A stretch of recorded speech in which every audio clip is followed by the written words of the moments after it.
Hola chicos, buenas noches. Podemos comenzar.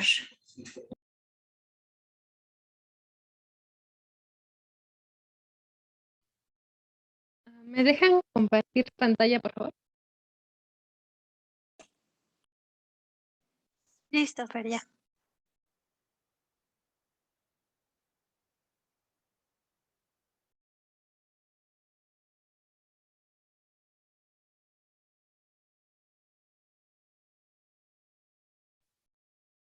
Sí, ¿ya se ve la pantalla? Ya se ve. Sí, ya se ve. Ok. Bueno, pues, buenas tardes. Mi nombre es Jorge Ramírez María Fernanda y voy a exponer sobre el tema de tratamiento nutricional de las dislipidemias. Um,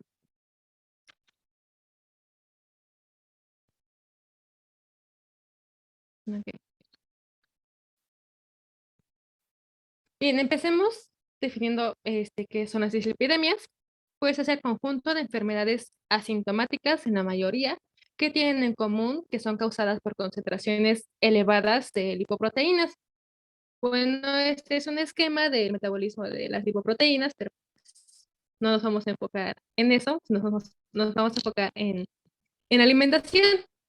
Pero puse un cuadro aquí donde nos dice como los valores deseables, el límite y el elevado de estas lipoproteínas. Por ejemplo, los triglicéridos tienen que ser menor de 150 miligramos sobre decilitro, el colesterol total tiene que ser menos de 200, el HDL tiene que ser mayor de 40 miligramos sobre decilitro, el LDL tiene que estar abajo de 130 miligramos sobre decilitro, y las apolipoproteínas, que son las que pues, van a transportar a estas lipoproteínas por el torrente sanguíneo. La A1 tiene que ser mayor de 125 y la B tiene que ser de 50 a 125 miligramos sobre decilitro.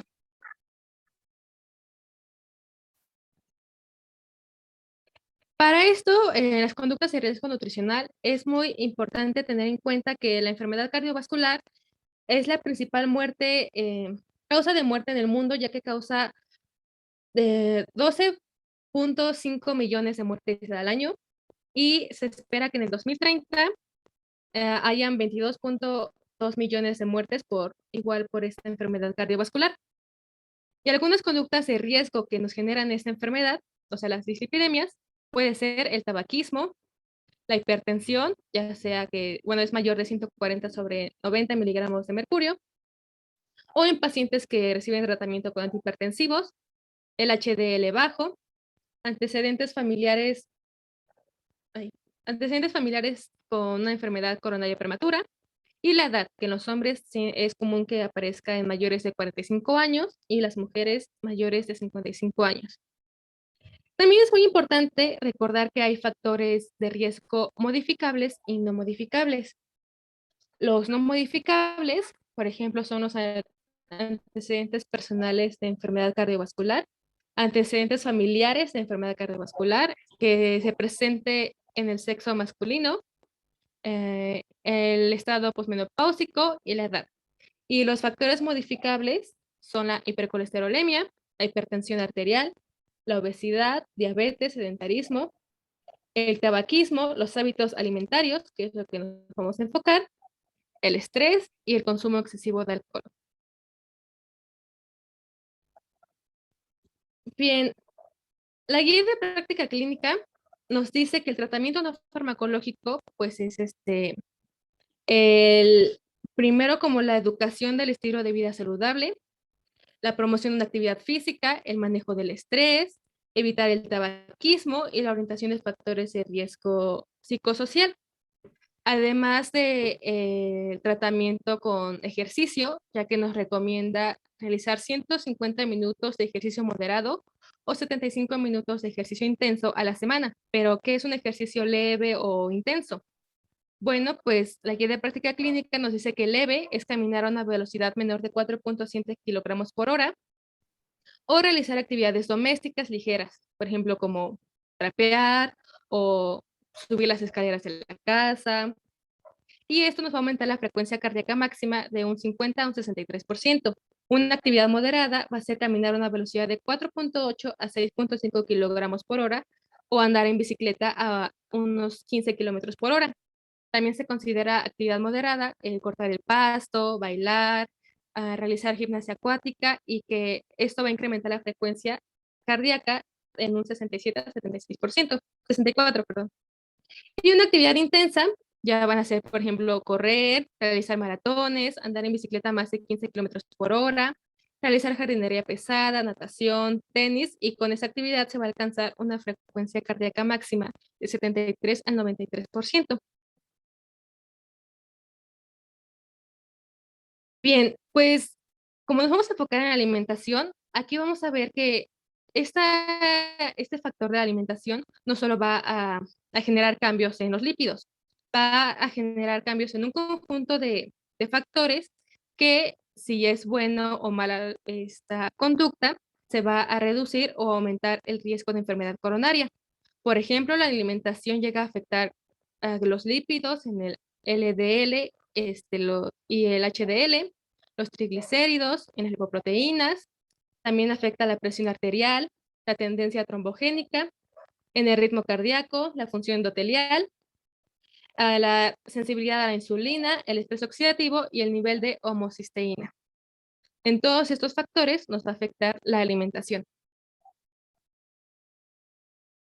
Bien, pero ¿qué es lo que se recomienda? Pues para esos pacientes que consuman alimentos, pues en la guía de práctica clínica nos menciona que los ácidos grasos saturados tienen que ser menos del 10% de la ingesta total de energía o de lo que los pacientes consuman. Pero ¿cuáles son los ácidos grasos saturados? Bueno, pues son normalmente como está aquí en la imagen, las carnes rojas, embutidos, la mantequilla, aceite de coco, crema, leche y queso. Entonces, esto se debe evitar en el 10% de la ingesta total de la energía de sus pacientes y se debe reemplazar por los ácidos grasos poliinsaturados. Estos ácidos grasos poliinsaturados van a ser los que se encuentran con omega 3, que es el ácido linoleico, el omega 6, que es el ácido linoleico, alimentos vegetales, puede ser atún o algunas semillas como nueces y, por ejemplo, aquí el aguacate, ¿no? Estos son los que se deben reemplazar por los ácidos grasos saturados. Y también vamos a decir que los ácidos grasos trans insaturados se deben ingerir tan poco como sea posible. ¿Cuáles son los ácidos grasos trans insaturados? Bueno, pues son la margarina, manteca vegetal o animal, la comida rápida, productos industrializados, fritos, horneados, como el pan, las galletas, todo eso. Eso es lo que se debe evitar. Y se debe, pues, reemplazar por alimentos no procesados. Y también aquí la GPC mencionaba que se tiene que realizar, se debe consumir menos de 5 gramos de sal por día, pero en la clase pasada de hipertensión la doctora nos mencionó que deben de ser menos de 4 gramos de sal por día. También se debe consumir de 30 a 45 gramos de fibra al día, que eso Ojo preferiblemente aquí, deben, Fer, sí, pon la anterior. sí, Acuérdense que una cosa es sal y otra cosa es sodio. De sal, la ingesta recomendable saludable es menos de 6 gramos al día según las normas internacionales, lo cual equivale a 2.4 gramos de sodio.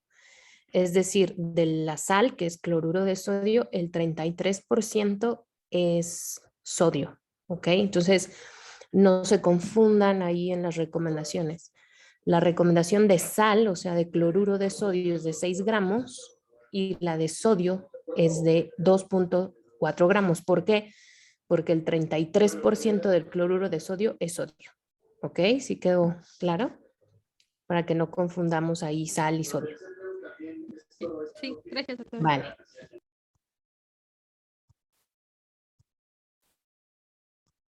Bien, también se debe consumir de 30 a 40 gramos de fibra al día, preferiblemente de productos integrales, como les había mencionado la doctora hace 2 clases, ¿no? Por ejemplo, aquí en esta imagen, 200 gramos o más de fruta al día, que equivale como a 2 a 3 porciones, y también igual 200 gramos o más de verduras al día, que también son igual de 2 a 3 porciones. Se recomienda el consumo de pescado de 1 a 2 veces por semana, 30 gramos de nueces sin sal al día. El consumo de bebidas alcohólicas debe limitarse a 20 gramos por día para los hombres y 10 gramos por día para las mujeres. Y el consumo de bebidas alcohólicas y bebidas endulzadas se debe, pues, desalentar su consumo.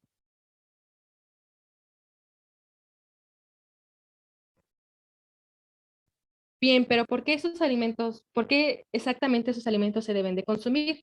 Bueno, diferentes asociaciones de la salud han dicho que estos alimentos tienen un efecto cardioprotector. Por ejemplo, la AJA nos recomienda 2 porciones a la semana de pescado. La dieta DASH también con la A nos dice que de frutas y verduras se debe consumir de 8 a 10 porciones al día. La FDA de granos enteros 3 porciones al día. Algunos estudios epidemiológicos nos recomiendan las legumbres en 4 porciones a la semana y también las frutas secas de 5 porciones a la semana. La FDA de estanoles y esteroles nos recomienda el 4.5 gramos al día. De soya se recomienda 25 gramos de proteína al día según la FDA y de alcohol se debe consumir de 1 a 2 medidas al día según la. Pero la encuesta nacional de salud y nutrición del 2018 y 2019, que se realizó pues aquí en México, hizo como una lista de los grupos recomendados para el consumo cotidiano que los pacientes con dislipidemia pueden consumir como sin que generen un riesgo mayor. Por ejemplo, algunas frutas como el durazno, la fresa, también puede ser la piña, la papaya, esas como que pueden consumir pues diario. Verduras, el aguacate, brócoli, el chile poblano, la zanahoria, lechuga, nopales. De algunas leguminosas pueden ser los frijoles de la olla caseros, lentejas, frijoles envasados o de lata refritos, frijoles envasados de lata o de la olla también. Y también se puede consumir carnes no procesadas, como la carne de res, la machaca, carne de puerco, agua, se recomienda principalmente agua simple, agua sola sin alguna fruta o sin azúcar ni los edulcorantes. El huevo, un huevo frito, estrellado revuelto, o un huevo tibio cocido. Y los lácteos, que va a ser la leche sola, puede ser queso panela, yogur de vaso entero natural. Estos son algunos alimentos que se recomiendan como de uso cotidiano. Y algunos grupos que no están recomendados para consumo cotidiano, por ejemplo, son las carnes procesadas, como la longaniza o chorizo, la comida rápida y antojitos mexicanos, es como casi prácticamente toda la comida de aquí de México, como los hot dogs o, por ejemplo, los tamales, antojitos de res con cerdo, pollo, algunas vísceras, los tlacoyos, las enchiladas, gorditas, y todo eso, si está frito, pues menos se recomienda. Algunas botanas dulces y postres, como cacahuates, habas o pepitas, postres lácteos o similares, dulces, el pastel o pie, barras de cereal tampoco se recomienda, pastelillos y donas industrializadas tampoco, aguas de fruta natural con azúcar de consumo diario, pues no, es preferible nada más el agua simple. El atole de maíz con leche tampoco se recomienda su consumo diario.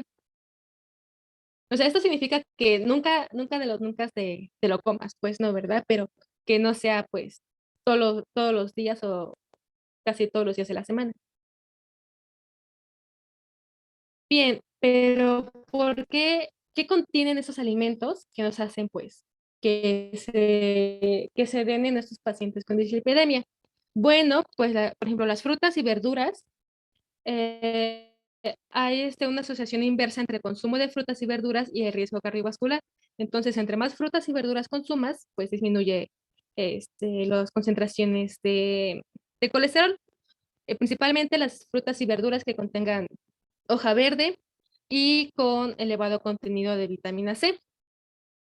También, por ejemplo, las frutas secas van a tener efectos favorables sobre los lípidos y porque tienen ácidos grasos monoinsaturados. Los ácidos grasos monoinsaturados van a ser los que están presentes en el aceite de oliva, en algunas frutas secas y en el aguacate. Se recomienda que las nueces, porque tienen omega 3, también contienen arginina, aminoácido precursor del óxido nítrico. Esto, pues, el óxido nítrico, si recordamos, es un vasodilatador muy potente, entonces esto nos va a inhibir la agregación plaquetaria. Se recomienda el consumo de 25 a 30 gramos de nueces por día, pero también hay que recordar que estas nueces tienen una importante densidad calórica, entonces hay que ver cómo la distribuimos en la dieta de los pacientes. Entonces aquí las nueces, pues, evitan la agregación plaquetaria. La soya va a sustituir alimentos con elevado contenido de grasas saturadas y colesterol. Esos alimentos se van a sustituir. ¿Por qué? Porque tienen una actividad de las isoflavonas. Las isoflavonas van a estar presentes, pues, aquí principalmente en la soya y tienen una función buena arterial, o sea, mejoran la elasticidad y la distensibilidad de las arterias. Entonces, eso también nos va a prevenir la agregación plaquetaria y se va a recomendar 25 gramos de proteína de soya o 3 tazas y media de leche de soya o 1 taza y cuarto de tofu. Y esto va a reducir el colesterol LDL de un 3 a 5%. Aquí en el té principalmente va a ser el té verde, porque este va a tener un efecto antioxidante por los flavonoides. Estos flavonoides van a tener una acción antioxidante.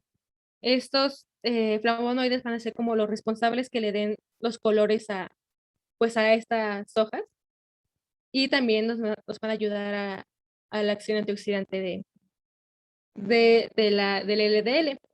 ¿Y qué va a hacer el té verde? Pues realiza una atenuación del proceso inflamatorio, reducción de una trombosis y su consumo es, lo que se recomienda son de 3 tazas y media y se debe dejar de reposar el té como por 2 minutos. Y pues también es importante recordar que si se le agrega azúcar, tiene que ser muy, muy poquito azúcar o mejor sin azúcar, ya que esto pues aumenta el número de calorías.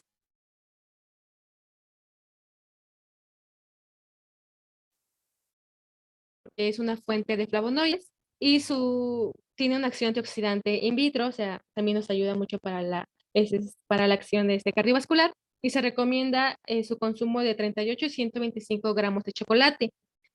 Pero también hay que tener presente que su densidad energética es un factor pues fundamental para la determinación de qué cantidad de chocolate se debe dar. El ajo, aquí también dicen que disminuye el colesterol total y el LDL, porque va a reducir los niveles de triglicéridos, disminuye también levemente la presión arterial y tiene efectos antioxidantes. Lo que se recomienda el consumo es de medio a un diente de ajo diario, porque esta cantidad va a disminuir en un 10% el colesterol.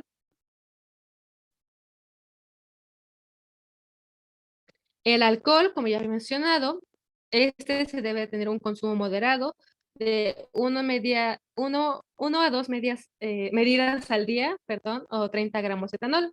Tiene una acción positiva sobre la concentración de HDL en la sangre. También va a reducir la agregación plaquetaria y este va a tener el resveratrol, polifenol, que se va a encontrar en el vino, principalmente en la cáscara de las uvas, pues que nos va a generar también estas acciones. Pero ¿cuánto debe de recomendar pues para el consumo de alcohol? Bueno, se puede consumir 2 latas de cerveza, 150 mililitros de vino o un vaso y 30 mililitros de whisky. Pero hay que recordar que si los pacientes no consumen alcohol, pues no recomendárselo porque pues, podemos provocar pues más daños, ¿no? Y solo en estas cantidades a las personas que están dispuestas a consumirlo. Bien, ahora vamos a hablar del omega 3. El omega 3, Fer, sí, sí. el resveratrol, dado que está contenido en la cáscara de la uva tinta, las personas, por ejemplo, que no consumen alcohol lo pueden consumir en jugo de uva natural concentrado, de uva tinta.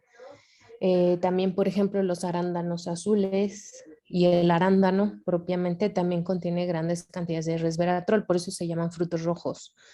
Por eso está la postura de, bueno, ingerir abundantes frutos rojos. De esa manera estaríamos consumiendo resveratrol, que es un antioxidante natural y que baja los niveles de LDL y de ahí su poder benéfico en el riesgo cardiovascular o propiamente en disminuir el colesterol LDL.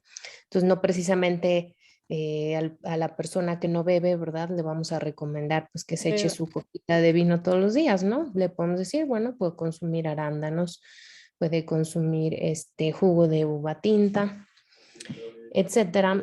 También algunos manís, algunos cacahuates contienen resveratrol. Entonces, no solamente el consumo de vino, ¿no? Pero si tenemos una persona que acostumbra beber, que le agrada la bebida, pues podemos aconsejarle pues que haga buen uso de ese gusto que tiene por el alcohol y consuma preferentemente las bebidas que contienen pues mayor cantidad de resveratrol. Por ejemplo, en el caso del whisky, que pues no está hecho a base de uva, pero como son madurados en barricas de madera, la madera también libera taninos y también libera resveratrol, entonces de ahí es de donde se pueden obtener este antioxidante, ¿vale? Pero igual lo puede obtener de frutos rojos, por eso es que ahora actualmente están muy en boga, ¿no? El consumir como refrigerio, como colación, frutos rojos junto con nueces, ¿no? Entonces tienes nueces con arándanos, cacahuates con arándanos para obtener estos efectos benéficos, ¿vale? sí, doctora. Gracias. Doctora, disculpe, ¿y en el caso de los arándanos se recomiendan comer en qué presentación?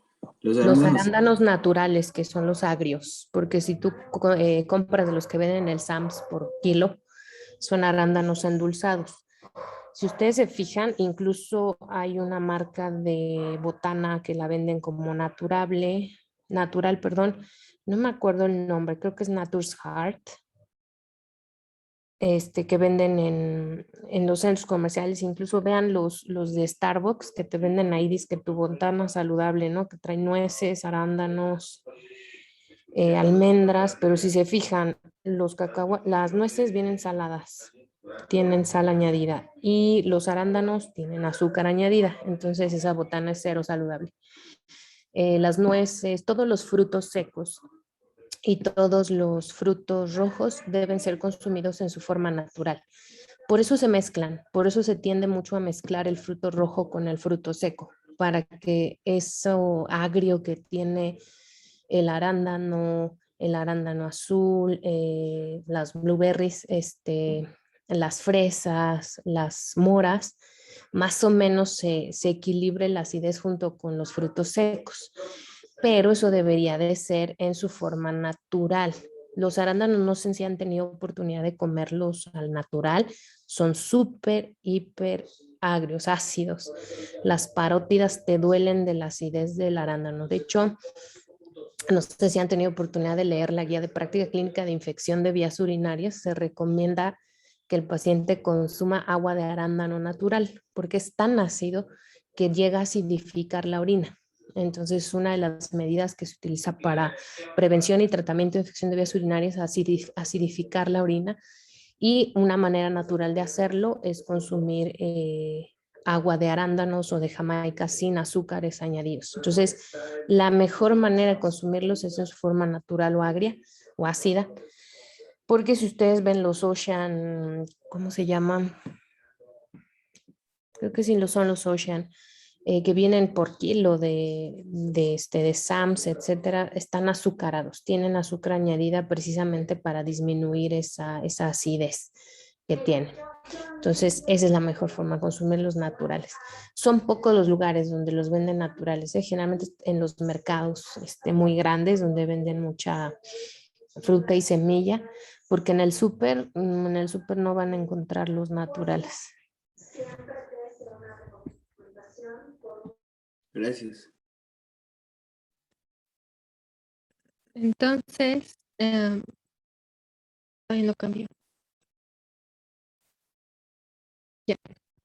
Empecemos con el omega 3. El omega 3 va a estar contenido, es el ácido linoleico, el ácido eicosapentaenoico, el ácido docosahexaenoico o DHA.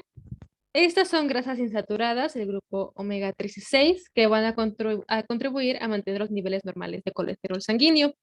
¿Dónde podemos encontrar este omega 3? Por ejemplo, en aceite de soya, aceite de girasol, algunos frutos secos como las nueces, en el pescado, pescados grasos principalmente como el salmón, el arenque, el atún, la caballa, anchoa y sardinas. Y también aquí vamos a encontrar en el mercado mexicano, por ejemplo, aceites de aguacate, de ajonjolí, de cacahuate y de uva. Pero, ¿qué va a hacer este omega 3 en la salud cardiovascular? Pues va a prevenir las arritmias, tiene propiedades antitrombóticas, mejora la función endotelial, inhiben la formación de la placa de ateroma, también van a disminuir los niveles de triglicéridos en la sangre y además de que poseen propiedades antiinflamatorias.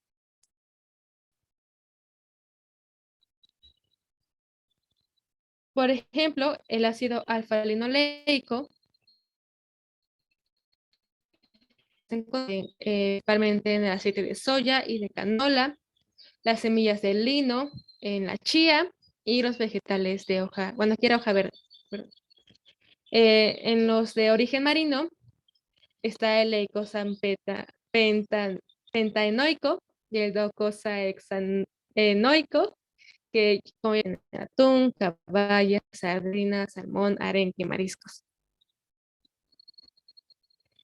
Estos son algunos, ahí sí me trabo, me dicen porque ya me apareció aquí en internet en esta.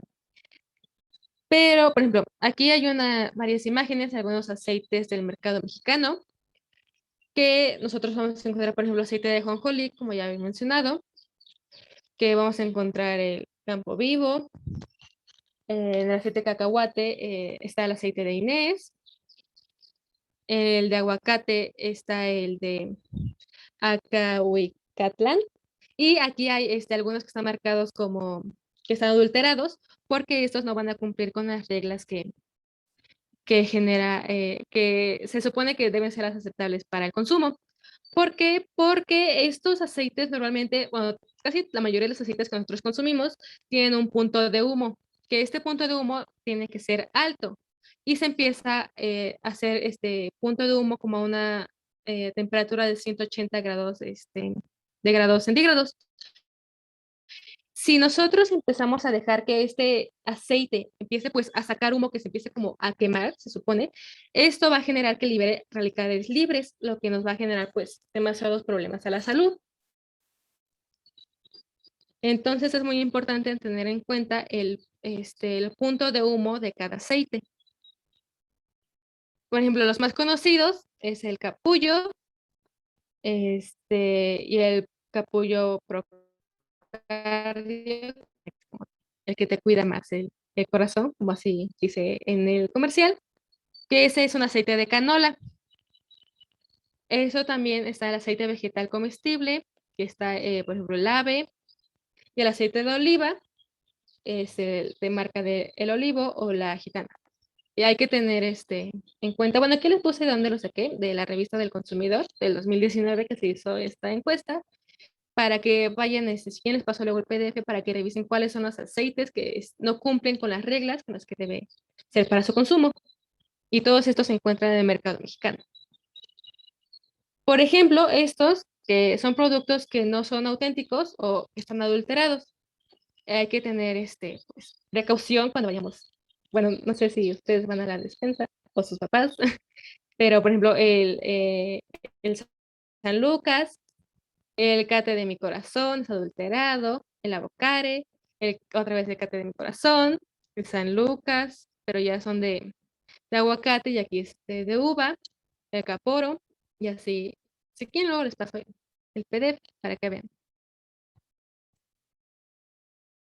Bien, esta es como un tema que ya habíamos abordado en 2 clases pasadas sobre la fibra, si tiene beneficios. Vamos Bueno, a además de avanzar un poquito, Fer. ¿Cuál ¿Me es lo regreso? importante de los aceites? Estamos hablando del manejo nutricional en dislipidemia. Entonces, lo que debemos tener en mente es qué tipo de dislipidemia tiene mi paciente, ¿no? Evidentemente, la hipertrigliceridemia, pues será un paciente al cual le vamos a limitar el consumo de azúcares simples, tanto naturales como azúcares añadidos, dado que estos se convierten en triglicéridos al no ser oxidados. En el caso de pacientes que tienen riesgo cardiovascular alto, pues tenemos que fijarnos muy bien en las recomendaciones de ingerir grasas saludables. Entonces, siempre tendemos a hacer cuando un paciente tiene dislipidemia es decirle no coma grasas.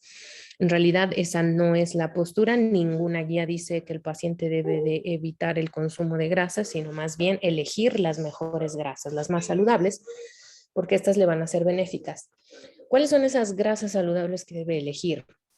Grasas de origen vegetal, grasas ricas en grasas poliinsaturadas, de ácidos grasos poliinsaturados, como son los frutos secos, que ya mencionamos, las nueces, almendras, nueces de la India, nuez de macadamia, el aguacate, las olivas propiamente, las aceitunas.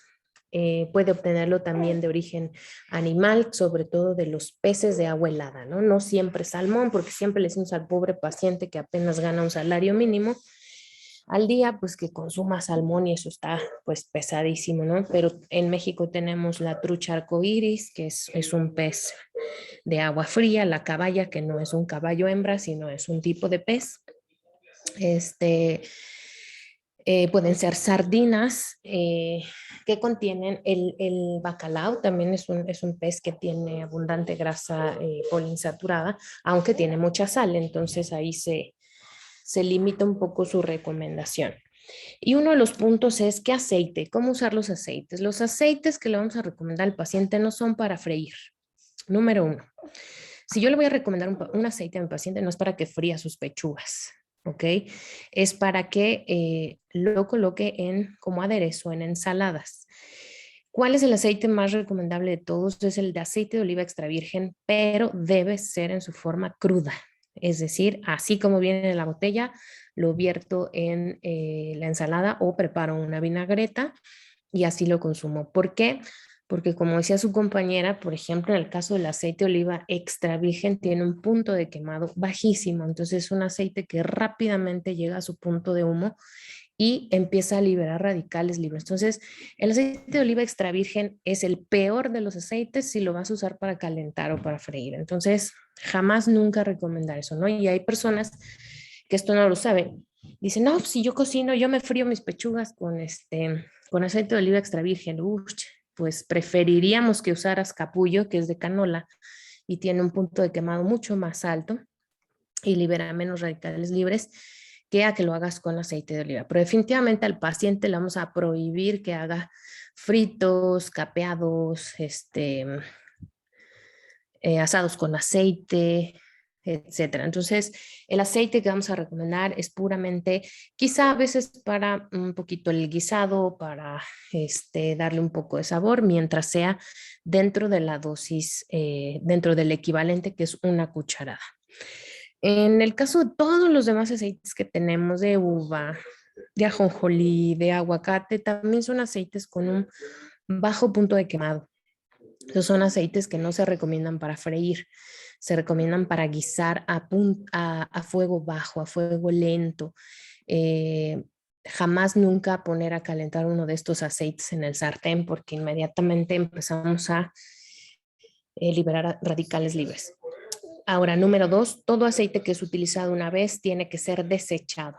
¿Por qué? Porque si ya lo usamos una vez, ya lo calentamos una vez, ya se liberaron ciertos radicales libres, lo volvemos a recalentar y se siguen liberando radicales libres. Entonces, ese caso donde ustedes van con doña señora de las quesadillas que ya está como cafecito, así quemadito, bonito el aceite, ese es el aceite con mayor número de radicales libres y con un potencial daño arterial tremendo, ¿no? Entonces, no hay que quitarle el sueño al paciente. Si va a usar algunos de estos aceites, puede usar el que guste y mande, pero de preferencia, si lo va a usar para freír, que no debería, porque siempre le vamos a decir no debe freír, el preferente es el de canola. Si lo va a utilizar para hacer vinagretas o utilizarlo en crudo, Perfectamente puede utilizar el de oliva extra virgen, aguacate, ajonjolí, pero obviamente son mucho más costosos, ¿no? Pues también hay que ver el costo para los pacientes, ¿ok? Los demás los pueden utilizar para guisar a un punto muy bajo y en la cantidad sugerida, que es una cucharada por porción, no más, ¿vale? Doctora, pero por ejemplo, cuando, no, bueno, todavía creo que cuando decían que si te quedaba un poquito de aceite, que para no contaminar, que lo intentaras volver a ocupar, aunque sea el de capullo o el de canola que dice, no, aún así sigue siendo dañino. Sí, no, para el uso doméstico, no, o sea, para cocinar, no. Sí hay algunos otros usos que le dan a este aceite quemado, pero no para uso alimentario. Doctora, una pregunta. ¿Y si el paciente no tiene dinero para comprar una sartén antiadherente, o sea, podría usar chorritos, podríamos decirse así, para, por ejemplo, que quiera hacerse su huevito o quiera hacer su pechuga y que no se le pegue en su Claro, sartén? O también sería... acuérdate que lo perdón. podemos usar. O sea, el paciente si va a usarlo con esa finalidad es el equivalente que es una cucharadita y hacerlo a fuego bajo. O sea, sí les ha pasado que ponen su sartén y ponen el aceite y empieza la ahumadera. En cuanto ya empezó esa ahumadera, su aceite ya está liberando radicales. Entonces ya es un aceite malo. Entonces, no deben de dejar hasta ese punto. Ahora, si va a freír, por ejemplo, no es muy común que el mexicano, bueno, no el mexicano, todo el mundo, ¿verdad? Haga huevos fritos. Entonces, lo mejor es usar un aceite limpio, lo fríes y lo escurres lo más que puedas, que se absorba la menor cantidad de aceite posible por el huevo. Nada más el aceite se usa para cocer el huevo, no para otra cosa. Entonces, la intención es, ok, lo vas a freír, está bien, pero tienes que quitarle, escurrirlo o eliminarle la mayor cantidad de aceite posible y procurar que tu aceite que usaste para freír el huevo no estuviera quemado, no estuviera muy caliente o estuviese desprendiendo ya humo. Y recomendarle de estos aceites en aerosol. Es Sí. recomendable. Sí, generalmente en el aerosol la cantidad que se libera no llega a una cucharada.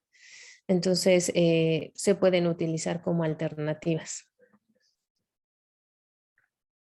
De hecho, Una última incluso, pregunta ajá, del aceite, perdón. Es que sí me interesó. Y por ejemplo, la carne, ya ve que normalmente en la carne o en la pechuga de pollo tienen la costumbre de ponerle luego aceite para que no se pegue. ajá. Entonces, sería bueno que no le agregáramos nada de aceite. Lo ideal no es agregarlo. También, chicos, hay algo, no sé si han escuchado, hay algo que se llama, hay un tipo de enteritis, no tengo el nombre ahorita exacto, pero hay un tipo de enteritis, un tipo de enfermedad inflamatoria intestinal asociado al uso de teflón, por ejemplo. Entonces, en realidad, sí, el usar sartenes antiadherentes puede tener un efecto en la salud. Acuérdense que a nosotros todo nos cae, a los seres humanos todo a la larga nos va a generar, nos puede generar inflamación, ¿no? Entonces, si el paciente no va a utilizar sartenes con antiadherente o ya su teflón ya desapareció, ¿no? De esos sartenes que ya tienen meses y todo se les pega porque ya el teflón ya te lo comiste,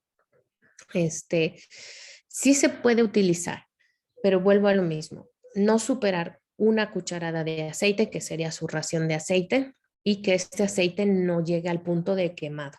O sea, lo pongo, alcanza el calor, pongo mi pechuga, la aso y la retiro. No me espero hasta que se queme ese aceite. No hay, obviamente es tratar de disminuir la cantidad de aceite quemado o con radicales que yo pueda, ¿no? Pero a la hora de cocinar, a la hora de, digo, no somos chefs, no sabemos exactamente manejar los puntos de cocción y de quemado de las proteínas. Pero igual, por ejemplo, si tú dejas quemar de más una proteína de pollo, pues desnaturalizas la proteína y ya no es tan aprovechable, ¿no? Entonces, debe de quedar como en un punto bien cocido, pero no quemado o no ya eh, desecha ya la proteína. Entonces, sí pueden utilizar el aceite para salcochar, o sea, para que no se les pegue no sé si van a asar la pechuga de pollo, si van a asar el bistec o si van a freír su huevito. no hay problema, o sea, se puede utilizar, pero insisto, si es para asar una porción de proteína, o sea, una porción de pollo, una porción de pescado o una porción de carne roja, que sea no más de una cucharada lo que se utiliza para esta finalidad. Ujú. Y si vamos a freír, si voy a freír mi huevo, lo frío, pero le quito la mayor cantidad de aceite que haya podido absorber la clara. Y de recomendación jamás no utilizar aceite de oliva. Si es para que no se me pegue mi pechuga asada, no utilizar aceite de oliva. El aceite de oliva extra virgen debe ser utilizado en crudo. Su potencial beneficio es en crudo. Si lo calentamos y nos pasamos del punto y se quema, produce muchos radicales libres. Se vuelve el peor aceite de todos. Doctora, ¿y qué pasa con la carnita esta que, por decir, el guayo y el Kobe, que son muy caros y tienen mucha grasa intramuscular? ¿Eso sí es bueno o no es bueno? Pues no, finalmente es grasa saturada. Entonces, es carne premium, es carne pues con buena cantidad de proteína, con buena cantidad de hierro, es una buena proteína, pero no deja de ser grasa saturada lo que contiene. Entonces, cuando igual se come una costilla de res y así tiene la grasita, ¿eso es recomendable no consumirlo? Pues no. De hecho, la recomendación, las dietas mediterráneas, las dietas DASH te dicen que, híjole, pues si eres muy carnívoro, muy afecto a la carne roja, pues solo prefieras hacerlo una vez a la semana y es una vez, es una porción, o sea, no un día las tres comidas sean carne roja. Porque la carne roja es nefrotóxica, desprende toxinas a nivel intestinal.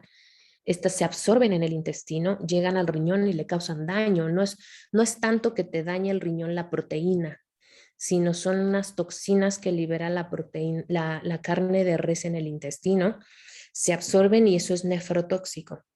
Por eso, por ejemplo, el enfermo renal, pues ese sí, definitivamente cuando ya tiene evidencia de daño avanzado, bueno, de daño incluso inicial, se le recomienda no consumir carnes rojas. ¿Por qué? Por estas dos toxinas. Entonces, en realidad, la carne roja es una carne de calidad, es una carne con proteínas de alto valor biológico, grandes cantidades de hierro, pero tiene muchas toxinas y grasa saturada. Si va a consumir o si van a consumir carne roja, a los pacientes hay que recomendarles la magra. La carne más magra es, por ejemplo, el lomo de cerdo sin grasa. El lomo de cerdo es seco, no sé si lo han tenido oportunidad de comer lomo de cerdo, es seco. Toda la carne de res magra, tú vas a las carnicerías y le dices, quiero bistec magro, y entonces es mucho más caro, es pulpa de res. Te quitan toda la grasa y te queda, es un tipo de carne que prácticamente no tiene grasa entre las fibras musculares. Entonces es una carne roja un poco más saludable en términos de grasa saturada, pero en términos de toxinas que se producen a nivel intestinal, se absorben y van al riñón y son nefrotóxicas, toda la carne de res lo produce. Entonces la carne de res es proinflamatoria y es nefrotóxica, entonces por eso es que debemos de limitar su consumo y preferir más las carnes blancas. Y de la manteca sí es muy mala, ¿verdad? Entonces, por todo esto. Es pura grasa saturada. Y aparte, si la quemas, se convierte en pura grasa trans. Entonces, no es cero, cero, cero recomendable.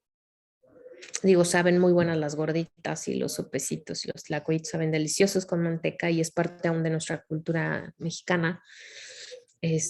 O refreír los frijoles en manteca o el pozole con manteca, no sé. Pero definitivamente es un alimento completamente proinflamatorio y con un daño cardiovascular bastante importante.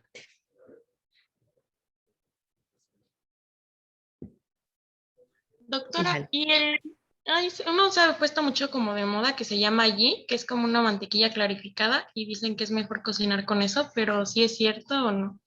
Fíjate que todo este tipo de mantequillas y margarinas que son muy procesadas suelen promoverlas mucho en términos de la grasa saturado trans que puedan traer, ¿no? Te recomiendan una u otra de acuerdo a grasas trans, pero en realidad como son productos muy procesados, más que preocuparnos tanto las grasas ya que aportan, preocupa mucho otras sustancias que liberan a la hora de calentarse y que pueden ser tóxicas para los vasos sanguíneos.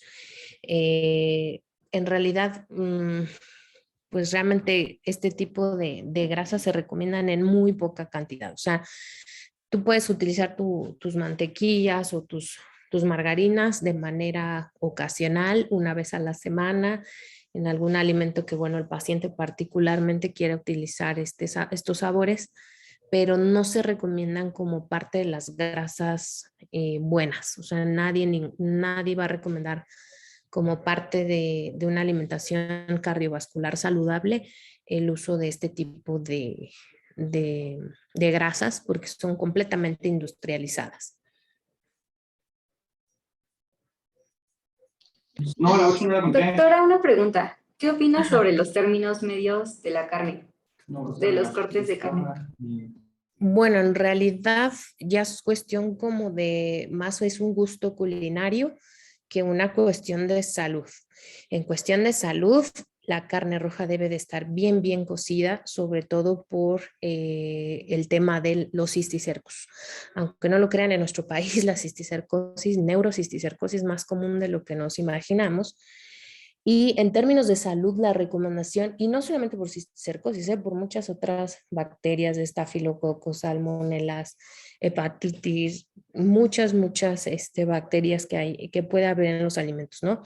En realidad no sabemos, creemos que vamos a restaurantes pues donde la carne viene casi de la vaca sagrada, ¿no? Pero no muchas veces es así. Hay muchos parásitos, muchas bacterias contaminantes de los alimentos y la carne no es exenta de estos. Entonces, si estamos hablando en términos de salud, la recomendación es que la carne debe de estar bien cocida para eliminar todas estas.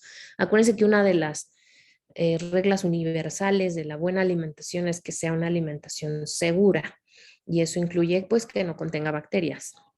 Entonces, por recomendaciones de salud, el término de la carne debe ser bien cocida, pero hay gustos más bien de paladar, de gustos del chef, donde se considera que, bueno, comer la carne en términos medios es un poco más sofisticado para gustos o para paladares más exigentes, pero sinceramente yo no consigo tan exigente mi paladar y yo prefiero no comerme unos cuantos cisticercos en la carne, ¿no? Entonces, por salud, la recomendación es cocida. Incluso han visto personajes que recomiendan los huevos, ¿no? Los huevos crudos. Comer tu huevo con, creo que jugo de naranja o no sé cómo se los preparan. Jugo de naranja con 2 huevos crudos. En realidad, aunque en realidad el cascarón es un medio cerrado, ¿no? Es un medio al cual pues aísla a la parte interna, al contenido del huevo propiamente, el hecho de que salmonela pueda estar en el cascarón a la hora de abrir el cascarón, sí puede haber contaminación del producto, ¿no? Entonces, sí hay reportes de casos de este tipo de infección por esas prácticas del consumo de huevo crudo.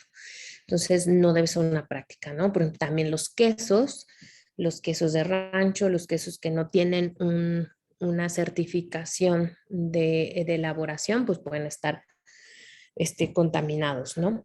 Entonces, sí deben de ser definitivamente los alimentos procurar bien cocidos en el caso de las proteínas y en el caso de las frutas y verduras, pues desinfectadas.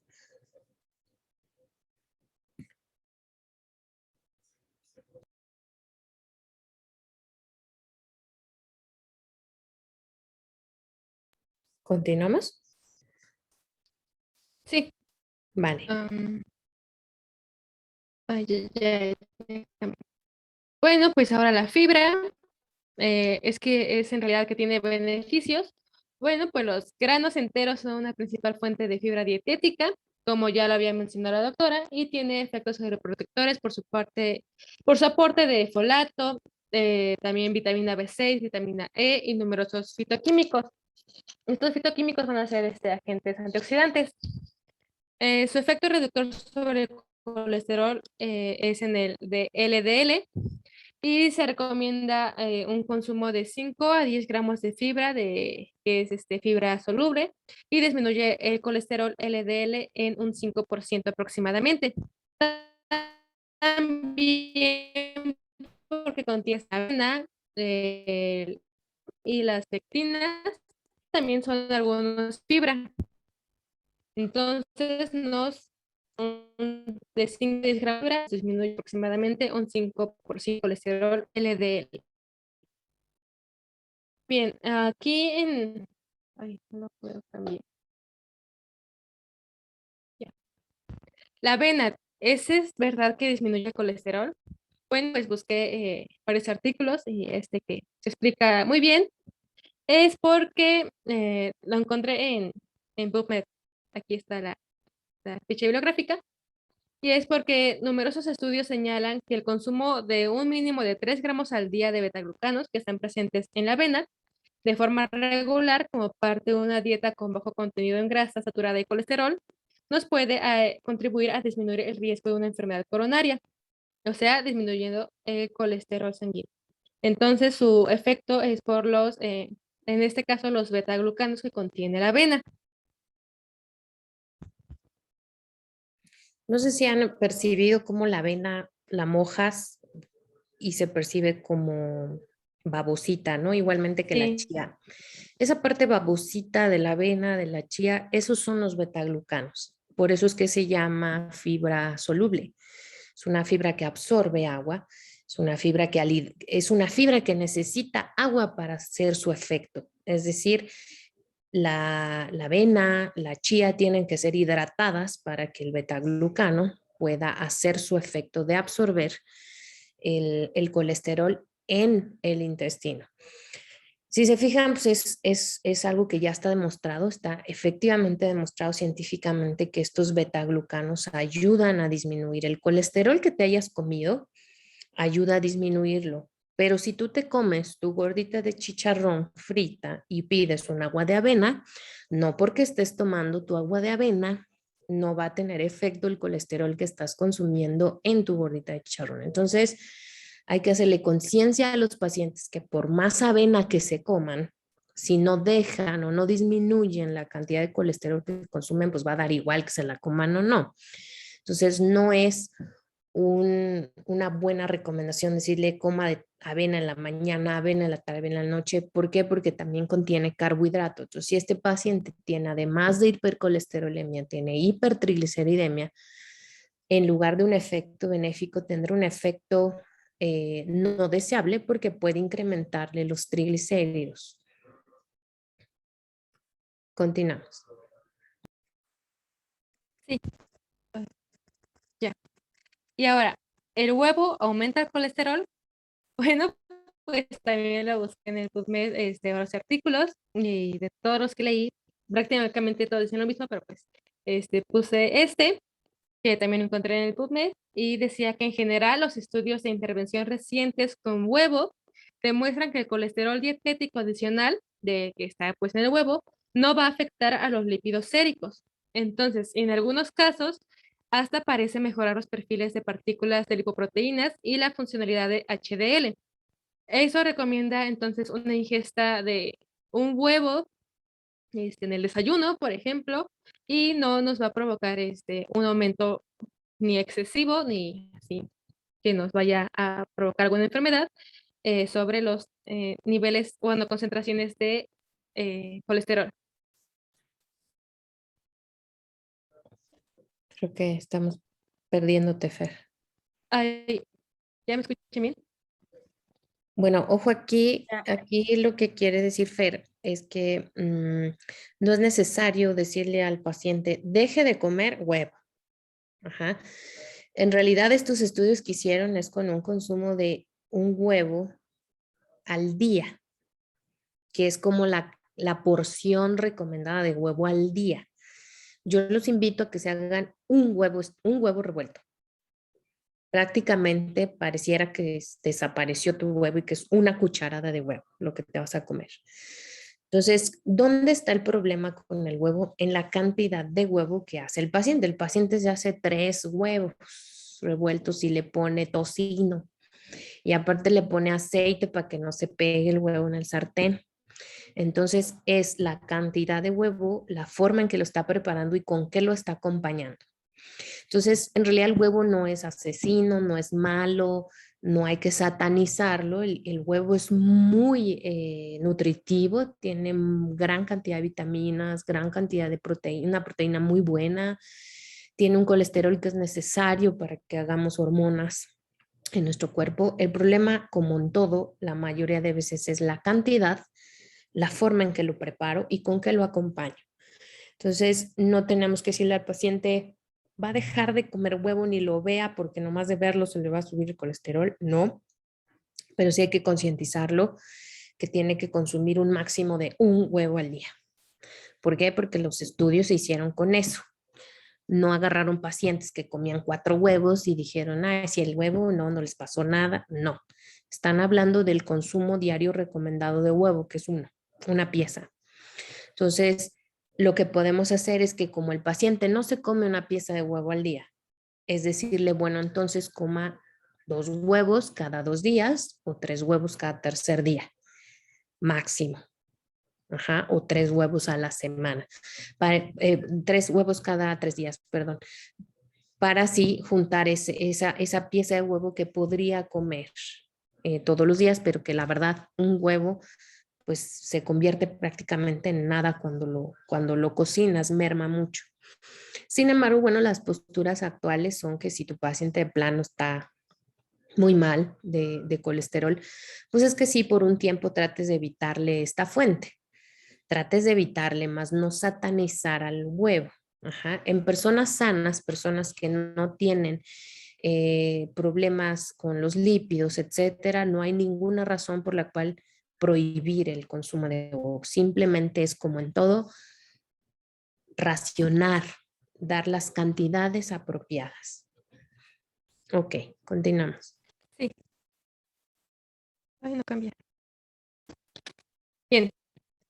Ahora, como algo rápido de las etiquetas, bueno, el etiquetado de los productos, se realizó por la advertencia para alimentos y bebidas no alcohólicas preenvasadas, en el cual advierte al consumidor de los nutrimentos e ingredientes que representan un riesgo para su salud, como son los azúcares, las grasas saturadas, trans, el sodio y las calorías. Esto está establecido en la norma oficial mexicana 051 y también esta norma, bueno, esta NOM, nos dice que ningún producto que tenga como más de un sello, ya sea exceso de sodio, debe de presentar algún muñequito infantil o algunos juegos o personas famosas, ya que eso podría como indicar que, que se aumente su consumo, especialmente en niños, y pues si tiene más de un sello, pues no se recomienda para nada el consumo excesivo. Y bien, este es el efecto cuantitativo de factores de la dieta en la reducción del colesterol LDL, o sea que todo lo que vimos, ¿cuánto es lo que nos va a reducir del colesterol LDL? Bueno, pues la disminución de las grasas saturadas nos va a hacer de un 8 al 10%, la disminución del colesterol tiene que ser, nos da un 3 a 5%, el aumento en la fibra, bueno, el consumo de fibra soluble va a ser del 3 a 5% y los fitoesteroles van a ser del 5 a 8%. Todo esto, estas medidas dietéticas nos van a disminuir el colesterol en un 20 a 30%. Y ya para terminar, hay algunos mitos o realidades. Bueno, por ejemplo, aquí busqué en internet personas sanas haciendo ejercicio y todas las imágenes que me salieron son de personas delgadas. Esto quiere decir que, bueno, a lo mejor nos trata de dar como un mensaje de que, o sea, si no eres delgado, no estás sano. Entonces, una cosa es ganar salud y otra cosa es perder eso. Porque no van, comúnmente no van de la mano. Y esa frase me gustó que dice, bueno, me urge estar delgada, necesito adelgazar, debo dejar de comer, mira esta panza que no la quiero, me urge quemar las calorías en el gym. Son como advertencias de las personas de que hay un problema. Y en vez de eso podemos decir, quiero alimentarme sanamente, quiero mejorar mis hábitos, quiero dormir más y con mejor calidad, quiero sentirme con energía, quiero ser ágil y fuerte y quiero mejorar mi perfil metabólico. Entonces, eso es como un recordatorio porque no todas las enfermedades son de una sola persona o de un solo estilo de cuerpo, porque aquí esta frase la que está como que muy interesante, que dice, el miedo a engordar es el miedo a perder privilegios, ya sea cualquier tipo de privilegios, ya sea sociales principalmente, y aquí podemos intervenir en las conductas, en los problemas de como alimenticios, especialmente en las mujeres y en los adolescentes. Y ya está, por último, es la frase que me gustó, que dice, la comida no es solo combustible, la comida puede ser vínculo, puede ser conexión, confort, y eso está bien. Y pues ya esas son mis bibliografías, y ya, gracias. Ok, entonces, número 1, no, la recomendación en pacientes con dislipidemias no es dejar de comer grasa, sino centrarse en el consumo de grasa saludable, frutos secos, aguacate y aceites de origen natural, de preferencia que no lleguen a un punto de quemado o se usen preferentemente en su estado crudo, como son el de oliva, aguacate, uva, ajonjolí, mientras que el de canola preferirlo para el caso de que, bueno, lo van a usar para salcochar un poco sus alimentos y que nos peguen el sartén, pero no superar la cucharada. El huevo no es un alimento prohibido, pero es un alimento que debe ser limitado en su cantidad a solamente la cantidad recomendada al día, o sea, una pieza. El paciente debe tener un buen consumo, de antioxidantes naturales provenientes de productos con resveratrol, como frutos secos, o en el caso que prefiera, vino tinto. O whisky o cerveza, que bueno, tienen resveratrol de origen natural. El paciente debe de limitar el consumo de carbohidratos simples en el caso de hipertrigliceridemia. Acuérdense que el punto clave en la hipertrigliceridemia es bajarle a los carbohidratos simples. Es un paciente que no puede, no debe consumir más de 3 frutas al día, tiene prohibidos los cócteles de frutas, tiene prohibidos los jugos de naranja, jugos de zanahoria, jugos de toronja, debe de consumir la fruta entera y racionada para que ingrese una buena cantidad de fibra. La fibra es uno de los puntos claves del tratamiento de la dieta saludable cardiovascular o en el paciente que tiene alto riesgo cardiovascular y dislipidemia. Debe ser la mayor cantidad de fibra posible, con fibra saludable, soluble e insoluble. Fibra soluble, toda aquella que produzca esos betaglucanos, esa humedad en la fibra. Chía, avena, pero en cantidades permitidas. Recuerden que la cantidad de avena máxima al día deben de ser 3 cucharadas, no más, porque entonces ya estamos hablando de una cantidad excesiva de carbohidrato. El consumo de carbohidratos de cereales integrales, ¿no? Que ya habíamos hablado, los granos enteros, y limitar el consumo de azúcares simples, tanto naturales como son en las frutas o en los lácteos, como las grasas añadidas en productos industrializados. Entonces, esos son los puntos claves del tratamiento nutricional en pacientes con dislipidemia. Si se fijan, decía ahí alimentos permitidos, son bastantes los alimentos permitidos, pero deben de ser siempre, siempre racionados y bien combinaditos, ¿vale? No sé si tengan alguna otra duda, chicos. Quise que su compañera abordara de esa manera esto del huevo, de la avena, ¿no? Porque es un pensamiento, un conocimiento como que está en la población general, pero en realidad es un conocimiento como que a medias, ¿no? A veces como no bien fundamentado. Entonces, También existe, por ejemplo, de resveratrol. Van a poder ir a tiendas naturistas donde ven que venden las cápsulas de resveratrol. Puede utilizarse, pero recuerden, todo lo que le enviemos al paciente como producto naturista debe de ir de la mano de cambios en su estilo de vida. De lo contrario, hagan en cuenta que no se está comiendo nada, no se está tomando nada. ¿Vale? Ok, chicos, si ya no hay más dudas. Doctora, Ajá. disculpe, yo quería preguntarle algo con respecto a los arándanos. ¿Nosotros podemos recomendar los arándanos de forma natural a pacientes diabéticos o ahí sí no estaría contraindicado? Sí, de hecho, el arándano tiene poca cantidad de azúcar natural y tiene mucho antioxidante.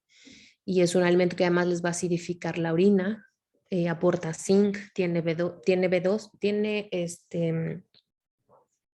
ácido fólico, o sea, es muy nutritivo el arándano, pero en su forma natural. Si va a ser para el diabético, obviamente le va a costar trabajo consumirlos solitos como botana, entonces le lo pueden recomendar a lo mejor con frutos secos, ¿no? Revuelto con nueces o cacahuates para que neutralice esa acidez, ¿no? Así como el vino lo mezclamos a veces con cosas dulces para contrarrestar la acidez, así se puede utilizar los arándanos. O lo pueden utilizar en agua, pero igualmente a lo mejor decirle al paciente, no sé, si se hace agua de arándano, pues endulzarla con algún endulcorante, que no sería lo mejor, pero bueno, es una alternativa, ¿no? De alguna manera saludable, pero sí los pueden utilizar como en ensaladas, junto con los frutos secos, porque solitos, híjole, pues no dudo que haya quien le guste, ¿no? Hay quien casi masca el limón y sin problema, ¿no? Pero no todos disfrutamos como que tanta acidez en las parótidas, pero sí, lo puede consumir. Acuérdense que el paciente con diabetes ya habíamos hablado de que en realidad puede comer de todos los grupos de alimentos. Lo que no puede consumir son obviamente refrescos, galletas, panadería, arroz con leche endulzado, o sea, todo lo que tenga grandes cantidades de azúcar refinada o azúcar añadida. Pero el resto de los alimentos, el paciente con diabetes puede comer sandía, puede comer mango, pero la ración, ¿no? Que damos de mango, pues es medio mango, aunque a veces es como las sabritas, ¿no? Dice el paciente, es que yo no puedo comerme solo medio mango y termino comiéndome 3 mangos. Ahí es donde está el problema. Pero en realidad el mango no es malo, asesino, ni mucho menos. Y es preferible que coma mango a que me coma Coca-Cola o a que me coma un dulce o que me coma un chocolate. Es preferible mejor fruta, ¿no? Pero siempre limitada. Gracias, doctora. Sí. ¿Alguna otra duda, chicos? Bueno, vayamos en paz a echarnos nuestro huevo estrellado en la noche. Vale, chicos, descansen, los veo mañana. Gracias, doctora. Nos vemos. Hasta luego, doctora. Gracias. Gracias, Hasta bye. luego. Chao.